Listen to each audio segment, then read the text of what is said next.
Hello everyone, my name is Hayden Danielson and I'm the Senior Onboarding Coach here at Tovuti. In this walkthrough, we'll be taking an in-depth look at a course's design tab.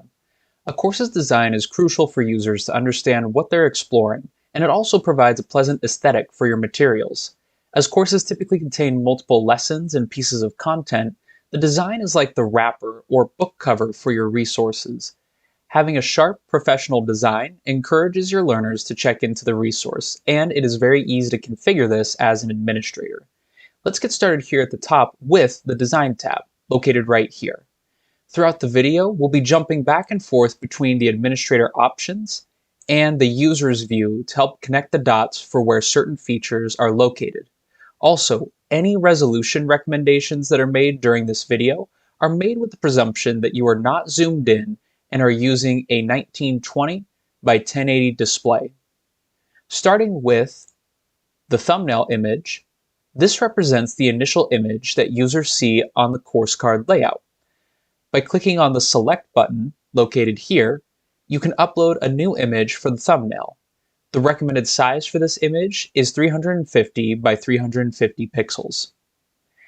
As a quick side note, the thumbnail image can appear differently depending on the course card design chosen by going to Learning and then Settings. Let's go ahead and check that out real quick. So here in the Learning tab, if you head to the Settings, we can scroll down to the bottom and see the three different course card designs. We're going to stick with the default design for today, but you can swap this to the modern or minimalistic designs, depending on your preference. Let's head back to our course.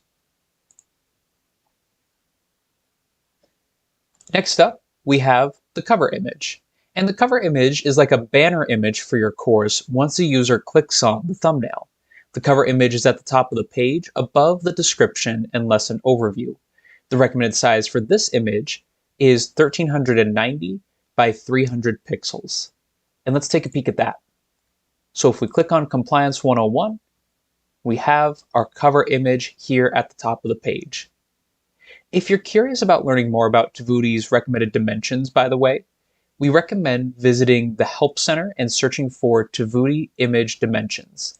The easiest way to do that is by going to your Resource Center, clicking on the Help Center, and keyword searching for Tovuti Images.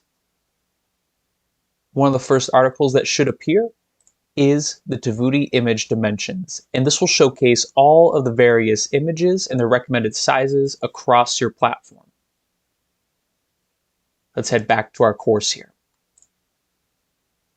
Below the cover image is our description.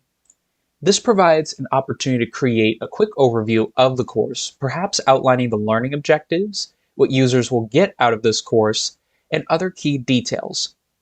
A cover video can also be included next to the description.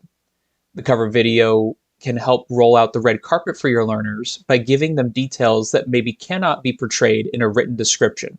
For example, adding a personable touch by having one of your leadership staff or subject matter experts introduce the course helps users feel connected to the organization. Let's see both the description and our cover video in place. Here is our cover video to the left and our description to the right. It should be mentioned that the cover video is not a required portion of the course. While it can provide a smooth introduction to the course, users are not required to watch it by any means. Heading back to our course design, the lesson text override provides an optional text box to edit to override the typical text that appears above the lesson overview. Clicking this option from the user's perspective will take them back to the lesson overview if they switch to looking at fellow students who are engaged in the course.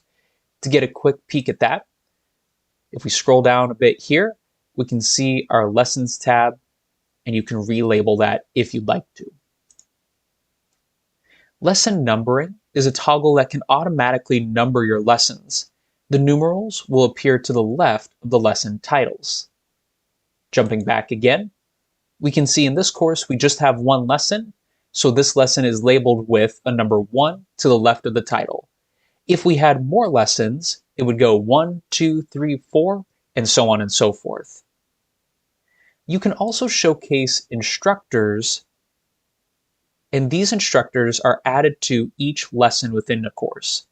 However, an instructor overview can initially appear once a user chooses a course. You can override the text shown as well if you have a different title for your instructors, such as teachers, managers, or something else. Registered learners can be highlighted next to the lessons button from the user's perspective. This also has its own set of text overrides that can be modified. Again, this is an option we saw earlier, located to the right of our lessons button. And if we click on the students there, we can see everybody that's engaged with this course. And there are some social options that appear for us if we want to reach out to this person. Heading back towards the bottom of our course design, an option is available in the general learning settings to enable lesson comments. When enabled, there will be an additional option to make the comment boxes small, which will place them beside the lesson, or large, which will place the comment box at the bottom of the lesson. So here, if we were to have lesson comments enabled, we could turn that on, and we can modify how large or how small we want those comments to be. You can also decide if comments require approval before displaying, something really important for security and compliance. The last few toggles assist with showing progress and providing text or hex code overrides for the progress bar. There's a couple of places in which that can appear, so let's check those out. Here on the right-hand side of our course, we have a general progress wheel, and if we click into one of the lessons here, we have a progress bar at the top of the page. Again, you can change the text and the color scheme for this bar. Course design plays a pivotal role in providing users context for what they're going to learn about.